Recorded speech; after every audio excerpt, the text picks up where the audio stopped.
नमस्कार, मैं जितेंद्र चतुर्वेदी। आम आदमी पार्टी के अगुआ और दिल्ली के मुखिया खासा सदमे में हैं, इसलिए आप में हड़कंप मचा हुआ है। अब सवाल ये उठता है कि सदमे में क्यों? भाई, चीजें तो उनके अनुकूल जा रही हैं।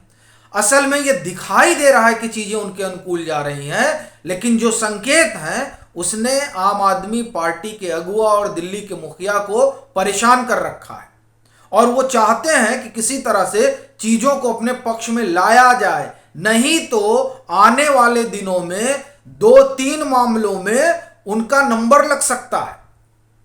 अब सवाल यह है कि वो कौन मामले हैं जिसमें अरविंद केजरीवाल के नंबर लगने की संभावना है, उस पर हम लोग बात करेंगे। लेकिन उससे पहले जो हड़बड़ाहट के संकेत हैं उस पर बात कर लेते हैं। देखिए, सुप्रीम कोर्ट का जब फैसला आया तब अरविंद केजरीवाल बड़े खुश हुए कि साहब अब तो हम सारी चीजें जो उलट पुलट देंगे। लेकिन अगले ही पल उनकी जो खुशी है वो गम में बदल गई। कैसे हुआ? क्या कि जब वो आए तो उन्होंने पहले तो मुहिम चलाई कि सेवा सचिव को बदला जाए, फिर विजिलेंस विशेष सचिव को बदला जाए और फिर मुख्य सचिव जो हैं उनको हटाया जाए। अब ये सब एक लाइन से इनकी आंखों में खटक रहे हैं। वह इसलिए चूंकि जितने घपले घोटाले हैं उन घपले घोटालों को उजागर करने में कम से कम मुख्य सचिव और विशेष सचिव विजिलेंस की तो बड़ी भूमिका रही। तब इनको किसी तरह से हटाया जाए। अब अगर हटाएंगे नहीं तो फंस जाएंगे। यह सबसे बड़ा संकेत है आम आदमी पार्टी के भीतर की बेचैनी की। अब यह तो बेचैनी हो गई। अब सवाल यह है कि मामले कौन कौन से हैं जिसमें ये जा सकते हैं अंदर।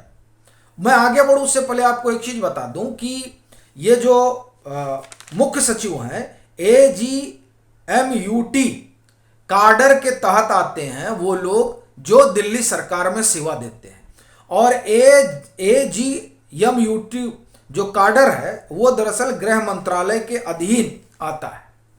तो अब अगर मुख्य सचिव को बदलना है तो उसके लिए गृह मंत्रालय की मंजूरी चाहिए, और यही बात जो है वो आम आदमी पार्टी को खाए जा रही है। अगुआ इसी बात को लेकर परेशान है। देखिए, LG का घर वर घेरने चले गए थे, ऐसे ही नहीं गए थे। उसका कारण है वो आपको एक एक करके बताता हूं। देखिए, पहले इन्होंने विशेष सचिव विजिलेंस इन पर आरोप लगाया, कहा कि इनके खिलाफ शिकायत आई है। अब क्या हुआ कि जिसने शिकायत की, जिसका दावा किया गया कि शिकायत है, वो कह रहा कि हमने तो शिकायत ही नहीं की। अब लीजिए, मतलब ये हुआ कि आम आदमी पार्टी की सरकार झूठ बोल रही थी, पहली चीज। दूसरी चीज, विशेष सचिव विजिलेंस जो है उन्होंने शीश महल की फाइल जो है तैयार कर दी है, और भी कई फाइल उन्होंने तैयार कर रखी है। अब किस फाइल में नंबर लग जाएगा, ये बात आम आदमी पार्टी के अगुआ को परेशान कर रही है। इसीलिए वो विजिलेंस सचिव जो है किसी तरीके से उनको हटाया जाए, आरोप लगा के सब कुछ करके। अब आरोप की बात तो बनी नहीं, लेकिन जुटे हुए किसी तरह से हटा दिया जाए, ताकि वो जो 76 फाइलें हैं ना उसे कब्जे में लिया जाए और उसमें भी फेरबदल किया जाए, नहीं तो बुरे फंस जाएंगे केजरीवाल साहब। दूसरी बात देखिए, मनीष सिसोदिया से पल्ला झाड़ लिया था अरविंद केजरीवाल ने। जब उनसे 9 घंटे CBI ने सवाल जवाब किया, पूछताछ की, तब उन्होंने कह दिया कि देखिए, ग्रुप ऑफ मिनिस्टर्स के तो हम सदस्य ही नहीं हैं। सो क्या हुआ हमको मालूम नहीं है। इस शराब घोटाले में जो कुछ है वो सिर्फ मनीष सिसोदिया जानते हैं। चलिए, बात ठीक है। अब मनीष सिसोदिया ने क्या किया? मनीष सिसोदिया कह रहे हैं कि साहब हमने 2 फोन डिस्ट्रॉय किए, और ये लोग क्या ढिंढोरा पीट रहे थे, आम आदमी पार्टी के तमाम नेता, प्रवक्ता और सरकार। नहीं नहीं नहीं नहीं, ऐसा कुछ तो हुआ ही नहीं।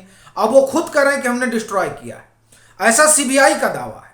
तब क्या माना जाए कि जिस तरीके से अरविंद केजरीवाल ने मनीष सिसोदिया से पल्ला झाड़ा है, वैसे ही क्या मनीष सिसोदिया ने भी पल्ला झाड़ लिया है, और वह भी अब सब CBI और ED को बताने जा रहे हैं। यह सवाल भी डरा रहा है अरविंद केजरीवाल को। इसलिए भी वो चाहते हैं कि मुख्य सचिव बदल के तिहाड़ में व्यवस्था कर दी जाए ठीक ठाक, ताकि कुछ बोले ओले ना। या आप समझिए कि उनका मसला कितना गंभीर होता जा रहा है। मुख्य सचिव को क्यों हटाने में लगे हुए हैं?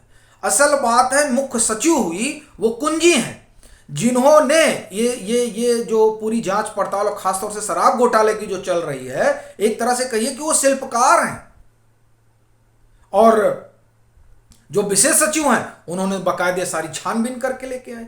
तो अब ये दोनों लोग बने रहेंगे तो आम आदमी पार्टी की सरकार के अगुआ का क्या होगा?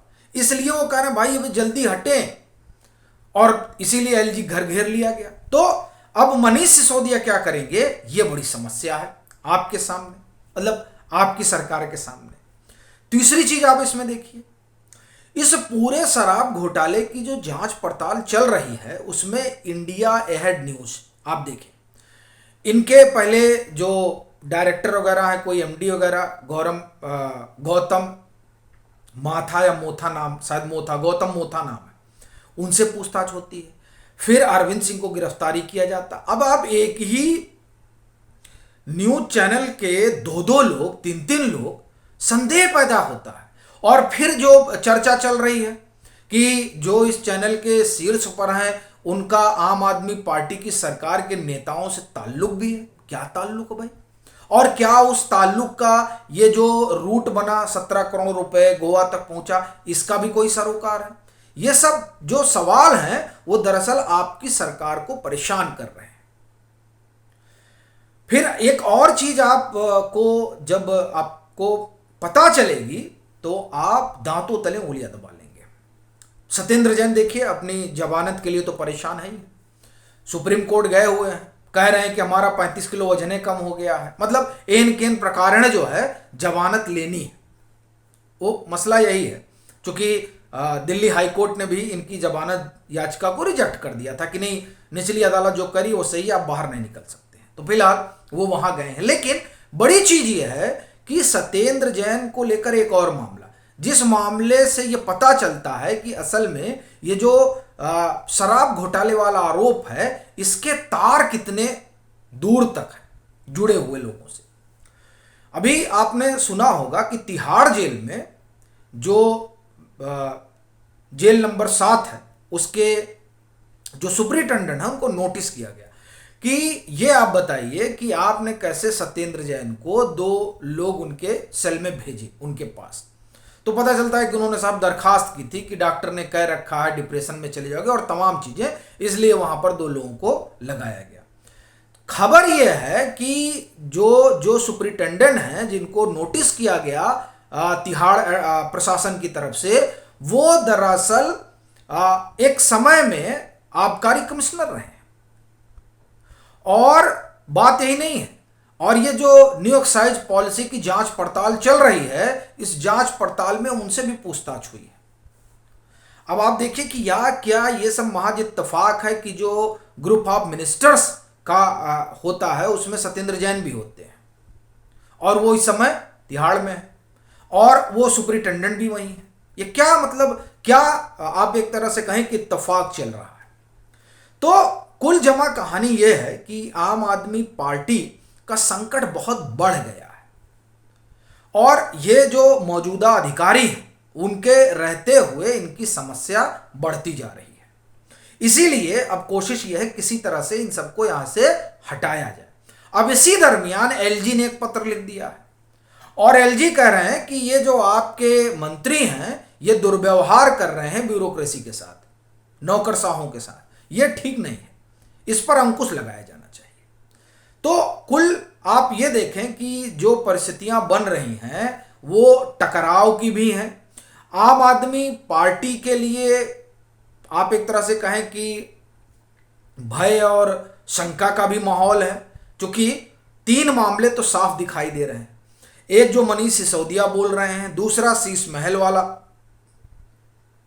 और तीसरा ये जो चिट्ठियां आ जाती हैं और फिर पता चलता है कि नहीं हमने तो चिट्ठी लिखी ही नहीं। तो ये तमाम चीजें जो हैं वो आपके संकट को बढ़ा रही हैं। अब ये देखने वाली बात होगी कि मनीष सिसोदिया आगे क्या बोलते हैं और ये शीश महल में क्या निकल कर आता है, और जो एलजी ने पत्र लिखा है कि नौकरशाही को परेशान किया जा रहा है उसका हासिल क्या होता है। अभी के लिए फिलहाल इतना ही। अगर आप मतांतर से नहीं जुड़े हैं तो जुड़िए, वीडियो को लाइक कीजिए और खूब शेयर कीजिए।